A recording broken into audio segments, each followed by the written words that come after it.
Pushpa 2 hit భారీ collections తో super duper hit జోష్లో ఉన్న ఐకాన్ స్టార్ ని సంధ్యా థియేటర్లో జరిగిన తొక్కిసలాట కేసులో పక్కా ప్లాన్ ప్రకారం అరెస్ట్ చేసినట్టు శుక్రవారం మధ్యాహ్నం అల్లు అర్జున్ ఇంటి తలుపులు తట్టి ఉన్న ఫలంగా హైదరాబాద్ చిక్కడపల్లి పోలీసులు అరెస్ట్ చేయటం, నాంపల్లి కోర్టులో అల్లు అర్జున్ ను హాజరుపరచటం, నాంపల్లి కోర్టు 2 వారాల రిమాండ్ విధించటం, అల్లు అర్జున్ ని చంచల్గూడ జైలుకు తరలించటం ఇలా అనేక నాటకీయ పరిణామాలతో హైకోర్టులో క్వాష్ పిటిషన్ వేయటం, చివరికి హీరో రేంజ్ లోనే వెంటనే అల్లు అర్జున్ కు మధ్యంతర బెయిల్ మంజూరు చేస్తూ రాష్ట్ర అత్యున్నత న్యాయస్థానం తీర్పు ఇవ్వటం ఇలా అన్నీ చకచకా జరిగిపోయాయి. ఈ ఎంటైర్ ఇష్యూలో జగన్ పేరు ఒక్కసారిగా ఎందుకు బయటకు వచ్చింది? అసలు అల్లు అర్జున్ కేసుకు ఏపీ మాజీ సీఎం జగన్ కు సంబంధమేంటి? అల్లు అర్జున్ జైలుకు బెయిల్ రావటానికి జగనే కారణమా?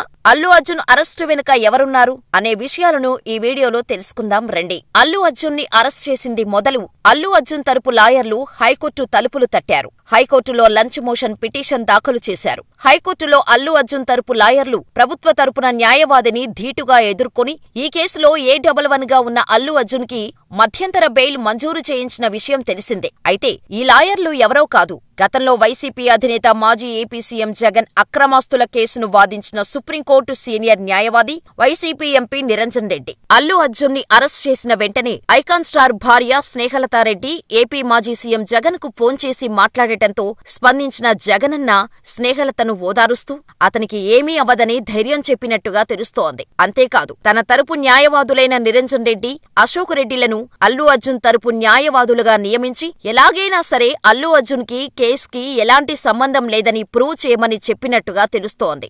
జగన్ ఆర్డర్స్ వల్లే అశోక్ రెడ్డి, నిరంజన్ రెడ్డిలు అల్లు అర్జున్ తరపున న్యాయవాదులుగా వాదించినట్టు ప్రచారం జరుగుతోంది. ఇలా అల్లు అర్జున్ తరపున లాయర్గా నిరంజన్ రెడ్డి రంగంలోకి దిగారు. అంతేకాదు, హైకోర్టులో నిరంజన్ రెడ్డి లేవనెత్తిన పాయింట్స్ కు ప్రభుత్వ తరపు న్యాయవాది దగ్గర సమాధానం లేకుండా పోయింది. ఈ కేసులో 11వ నిందితుడిగా ఉన్న అల్లు అర్జున్ ని అరెస్ట్ చేయటం దారుణమని నిరంజన్ రెడ్డి కోర్టుకు వివరించారు. ఈ సందర్భంగా బాలీవుడ్ హీరో షారుఖ్ ఖాన్ కేసును నిరంజన్ రెడ్డి ప్రస్తావించారు. షారుఖ్ ఖాన్ నటించిన రాయ్స్ సినిమా విడుదల సమయంలో కూడా ఓ అభిమాని మరణించారని, అయితే ఆ వ్యక్తి మరణానికి షారుఖ్ ఖాన్ కి ఎటువంటి సంబంధం లేదని కోర్టు తెలిపిందని, షారుఖ్ ఖాన్ ఉద్దేశపూర్వకంగా చేయలేదని గుర్తించిన గుజరాత్ కోర్టు ఆయనకు క్లీన్ చిట్ ఇచ్చిందనే విషయాన్ని నిరంజన్ రెడ్డి కోర్టుకు తెలియచేశారు. అంతేకాదు, బీజేపీ రాష్ట్ర అధ్యక్షుడిగా ఉన్న సందర్భంలో బండి సంజయ్ ను అరెస్ట్ చేసినప్పుడు మధ్యంతర బెయిల్ ఇచ్చిన విషయాన్ని గుర్తు చేశారు. గోదావరి పుష్కరాల సందర్భంలో ఏపీ సీఎం చంద్రబాబు వెళ్తే అక్కడ 30 మందికి పైగా చనిపోయిన విషయాన్ని న్యాయమూర్తి ముందు పెట్టారు. ఇలా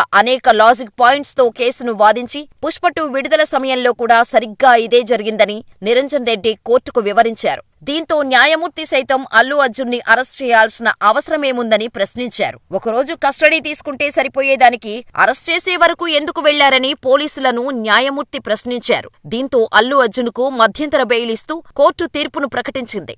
4 వారాల మధ్యంతర బెయిల్తో పాటు 50,000 రూపాయల పూచీకత్తుతో పర్సనల్ బాండ్ మీద విడుదల చేసేలా వాదించారు నిరంజన్ రెడ్డి. అయితే నిరంజన్ రెడ్డి న్యాయవాది, రాజకీయ నాయకుడిగా మాత్రమే కాదు, సినీ నిర్మాత కూడా. సినీ నిర్మాతగా నిర్మాణ సంస్థను కూడా స్థాపించారు నిరంజన్ రెడ్డి. దిల్ రాజుకు చెందిన వెంకటేశ్వర క్రియేషన్స్ కు అనుబంధంగా 2002లో మ్యాట్నీ ఎంటర్టైన్మెంట్ సంస్థను స్థాపించారు. ఈ సంస్థ 2010లో మరో చరిత్ర, 2011లో గగనం సినిమాలను నిర్మించి ఆ తర్వాత పూర్తిస్థాయి సినీ నిర్మాణ సంస్థగా ఏర్పడి 2016లో క్షణం, 2017లో ఘాజీ వంటి అవార్డ్స్ పొందిన సినిమాలను నిర్మించారు. మొత్తంగా సినీ నిర్మాతగా, రాజ్యసభ సభ్యుడిగా ఉన్న నిరంజన్ రెడ్డి కీలకమైన సందర్భంలో అల్లు అర్జున్ కి బెయిల్ ఇప్పించి న్యాయవాదిగా వాదించి మ్యాన్ ఆఫ్ ద డేగా నిలిచారు. ఇదిలా ఉంటే 2024 సార్వత్రిక ఎన్నికల్లో అల్లు అర్జున్ జనసేన అధినేత తన మామ పవన్ కళ్యాణ్ కు సపోర్ట్ చేయకుండా వైసీపీ నేత తన మిత్రుడు శిల్పా రవిచంద్రకిషోర్ ఇంటికి వెళ్లి మద్దతు ఇవ్వటంతో మెగా వర్సెస్ అల్లు అర్జున్ అన్న పరిస్థితులు ఎదురైన సంగతి తెలిసిందే.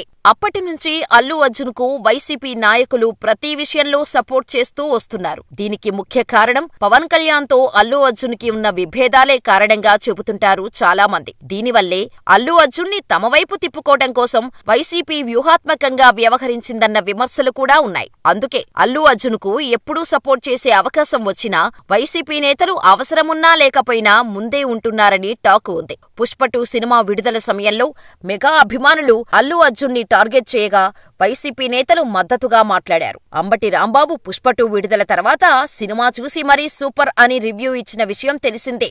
అయితే అల్లు అర్జున్ అరెస్టు కక్షపూరితంగా జరిగిందని, అందుకే టైం చూసి శుక్రవారం అరెస్ట్ చేశారనే ఆరోపణలు వినిపిస్తున్నాయి. శుక్రవారం అరెస్ట్ చేస్తే శని, ఆదివారాలు కోర్టుకు సెలవు కావటంతో ఆయన 2 రోజులు జైల్లోనే ఉండే అవకాశం ఉంటుందనే ప్లాన్ వేసినట్టు ప్రచారం జరుగుతోంది. ఓ వేదికపై మాట్లాడుతూ అల్లు అర్జున్ సీఎం రేవంత్ రెడ్డి పేరు మర్చిపోవటం వల్లే ఐకాన్ స్టార్పై కక్షగట్టారు రేవంత్ అనే రూమర్స్ వినిపిస్తున్నాయి. ఇదే విషయంపై బీఆర్ఎస్ నేత, మాజీ హోంమంత్రి సబితా ఇంద్రారెడ్డి తనయుడు మరోసారి పేరు మర్చిపోడని ఇచ్చిన రిప్లై వైరల్ గా అవుతోంది.